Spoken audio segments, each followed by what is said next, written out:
Ouais, ouais, ouais. Je suis le maître du monde. Pardon, le boss de la gouvernance mondiale. Avec ou sans appartement SDF ou sédentaire, donc nomade ou sédentaire, je reste le maître du monde. C'est tellement évident. Bon, il y a un peu de bruit là en fait, hein, pour rien vous cacher. Alors ici, une nuit, j'étais dans un profond sommeil, donc paradoxal, donc j'entends au loin au secours, bam bam bam, au secours, bam bam bam, au secours, bam bam bam. Et là je commence vraiment à me réveiller, et là il y a un monsieur qui crie, oui je suis là, j'arrive. En fait il venait de là-bas, de la petite maison. Donc c'était pratiquement sûr un observateur qui attendait que j'aille sous la maison tard dans la nuit pour pointer en fait, hein, un peu comme le contrôle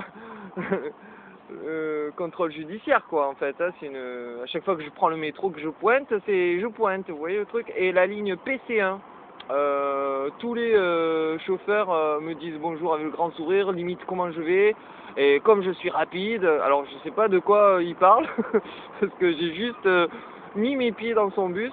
Donc en fait il y a tout un réseau donc, de simples citoyens professionnels qui hallucinent grave d'avoir la RGDST ou DGSE qui leur file un petit mot disant si vous voyez un niaque, machin, etc., voilà, le chauffez pas ou il risque d'impacter votre jugulaire. Enfin bref, ils sont très sympathiques. Bref, mieux pour m'assassiner. Voilà. Et du coup la bonne femme, voilà, donc je me réveille et tout, donc je sors de mon hamac et tout. Et donc le monsieur qui était là-bas, il fait ouais j'arrive et tout, il commence à taper sur la vitre. Alors je sais pas où c'est qu'ils ont eu leur putain de formation de combattants les observateurs, mais moi un coup de poing la vitre elle explose, hein. Donc j'aurais peut-être des petites entailles, mais bon voilà. Donc voilà, j'ai pas voulu me montrer vu qu'il y avait déjà une personne sur place et qui avait déjà appelé les pompiers, la police, la totale. Donc je me suis rendormi dans un demi-sommeil, il y avait tout plein de gyrophares, machin, tout ça, tout allait bien, la bonne femme, machin. Et vous voyez là-bas, il y a des plots.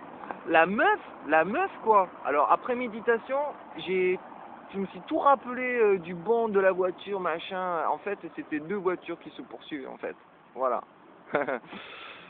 L'histoire. Donc soit c'est une cascadeuse envoyée par les services spéciaux pour me faire une réminiscence, comment dire, un overflash sur un trauma infantile, l'accident de mon frère qui est tombé dans un ruisseau, machin, tout ça. La problématique ici, c'est que inconsciemment, je savais déjà qu'il y a 40 cm d'eau, donc se noyer avec une voiture dans 40 cm d'eau, c'est impossible.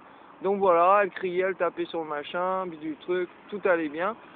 Et je pense que les services spéciaux m'ont fait un overflash, c'est-à-dire me remémorer un trauma, machin.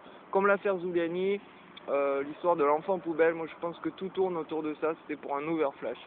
Alors le côté ultra positif de l'interprétation de tout ce qu'ils m'ont fait, hein, les mecs, hein, parce que c'est pas joyeux quand même, hein, il faut pas qu'ils soient fiers de faire ce qu'ils ont fait sur mon petit garçon Benjamin.